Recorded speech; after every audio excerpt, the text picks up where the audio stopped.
Want to show you some live pictures of a piazza in Naples in the south of Italy. A piazza on a beautiful day in the south of Italy normally would be bustling at this time, early afternoon. Not so today, because it's no longer just the north.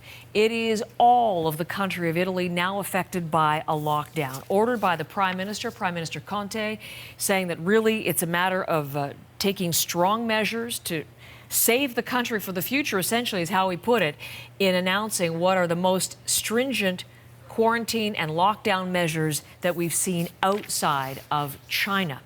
There are Canadians affected by these new rules. You met one on the weekend, but we wanted to touch base with her now that things have changed.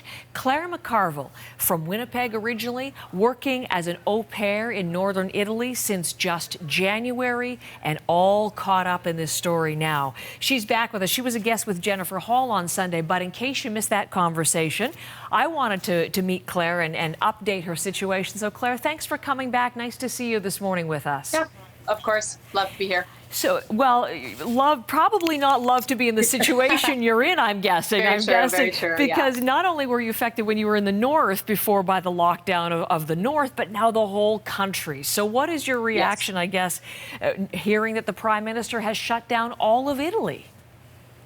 It is extremely concerning. So basically, before this small ski village that I was staying in wasn't inside the quarantine zone.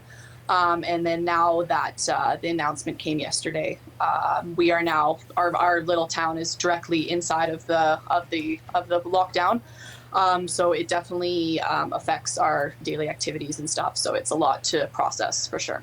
Well, I bet. You never would have anticipated that when you signed up to be an au pair and started in January. Exactly. Anybody who missed the conversation you had on Sunday, if I get this right, you were to be in Milan, but that was affected by the lockdown. So you went with your au pair family up into this ski village of Champellouc, which was not affected, but now it is. So now that you're all in this situation, what's the discussion there within your family and with you? Yeah, so basically, we're just trying to get along with our daily lives, sort of keeping the kids up to date with, since they're not in school anymore. So my main job is helping them with homework every day. Luckily, being in the small village that we are still allowed to go outdoors because there's really nobody walking around at all. So we are still able to go outside for walks. In a lot of the larger cities like Milan, Rome, Naples, they aren't allowed because of the massive population there. They're trying to keep everybody indoors. So we are lucky that we still get to go outside, get some fresh air, sort of get some energy out. It's very helpful for sure. I bet. You're not totally cloistered, but is there, you said it's pretty quiet. Is there anybody there in the village? I mean, is the ski hill running still, or is that all shut down too? They shut down all of the ski lifts official yesterday. So luckily we got our last ski over the weekend. And then, so yeah, all of the tourists pretty much have gone home. It's mostly just people who are staying out here to either stay away from the larger cities or people who live out here permanently. Are you reaching out? I'm wondering about your future. I mean, are you talking to Canadian consular officials or anybody at Canadian Embassy about your situation and getting out of it at all, Clare? Yeah, so pretty much the situation right now for me personally is because when we left Milan, we were just planning on coming out to this village for just a quick week to do some skiing and stuff. And then all of the lockdown got imposed. So a lot of my travel documents, a lot of my belongings are still back in Milan.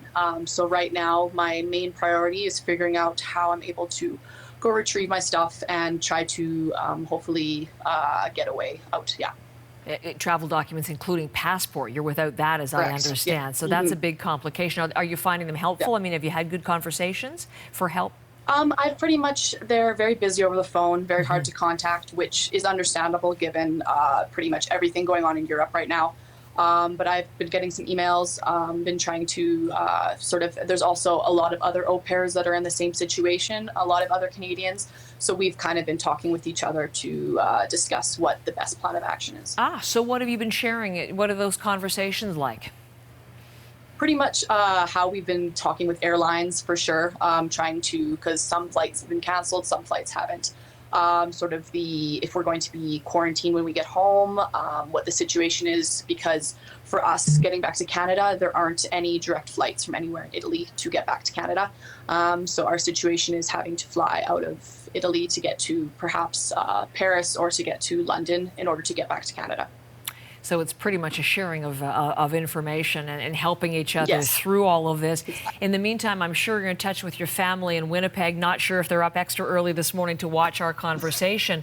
But how are they? They've sent off their daughter off for this incredible experience being an au pair in the north of Italy, and you find yourself in the middle of this. How is your family feeling about all of this? Yeah, so we've had very good contact, communication every single day, keeping each other up to date on the situation. They're obviously very concerned about how the virus is affecting everybody here, because right now, obviously, it has been in Canada, Winnipeg, no cases, so they're luckily very, very calm over there. But here it's been a bit more difficult. So they have been in good contact with my host family here, sort of discussing what the options are and trying to keep each other in very calm and composed.